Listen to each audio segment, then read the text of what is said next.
Bonjour, aujourd'hui c'est l'étape ultime, c'est-à-dire qu'on va protéger notre chaise. Donc on a commencé à relooker qui est juste derrière moi, voilà, elle est terminée. Elle est donc vert fenouil partout et les pieds en carbone. Je vous rappelle que c'était un mélaminé, c'était pas du bois.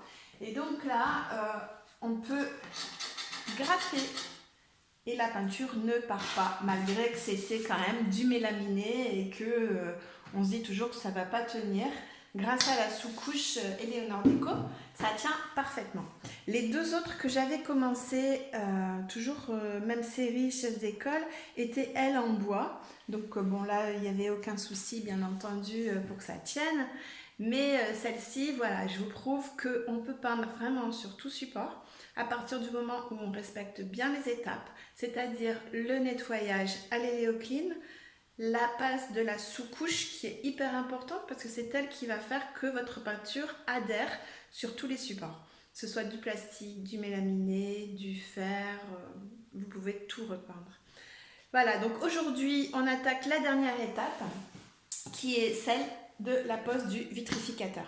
Alors je vitrifie toujours après ma peinture parce que ça permet justement de continuer à vivre normalement, de ne pas faire attention parce qu'on n'a pas attention de ne pas abîmer. Non, le vitrificateur va permettre d'avoir une utilisation courante de vos meubles qu'on a relookés. Donc il existe deux possibilités de protéger ces meubles après la peinture chez Eleonore Deco. Le vitrificateur qui est ici, que je vais mettre sur les chaises parce que ce sera un usage courant sans trop quand même de frottement. Par contre, sur tout ce qui demande, tout ce qui va poser problème parce qu'il y a énormément de passages, par exemple je pensais à des escaliers, on peut repeindre les escaliers, mais dans ce cas-là, on va utiliser comme protection à la fin le Biprotec. C'est plutôt une résine qui va permettre un passage régulier sur les escaliers sans abîmer la peinture que vous y avez posée. Donc on va le mettre sur les escaliers, on va le mettre aussi sur un plan de travail, sur une table sur laquelle on va déjeuner tous les jours. Donc tout ce qui demande vraiment une protection extrême, je vais dire, on va utiliser le Biprotec. Aujourd'hui, pour notre chaise, on va juste utiliser le vitrificateur et c'est ce que je mets en général aussi sur les meubles que je refais quand c'est des meubles qui vont dans un buffet par exemple de cuisine ou de salle à manger. Voilà, donc on va bien le secouer comme d'habitude. Voilà, je deviens la reine.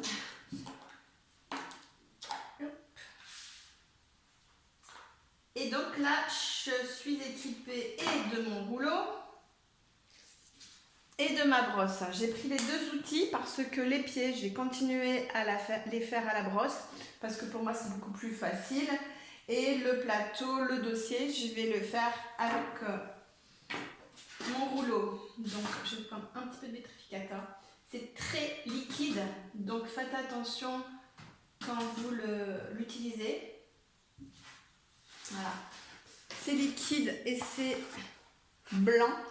Je ne sais pas si vous le voyez d'ailleurs, voilà, c'est blanc. Donc au départ, quand vous allez le poser, vous allez voir des traces blanches qui, bien sûr, ne vont pas rester une fois que c'est sec. Donc là, c'est pareil, sur cette chaise, une seule couche de vitrificateur suffira. Par contre, voilà, si c'est un meuble qui demande un peu plus de protection, on peut en mettre deux, pourquoi pas. Mais déjà, une couche de vitrification, c'est déjà pas mal. Voilà, vous voyez, hop, déjà, on ne voit pas du tout les traces. Voilà, alors là, c'est un peu brillant parce que je viens de l'appliquer et c'est pas sec. Quand ce sera sec, ce sera juste satiné, mais pas brillant.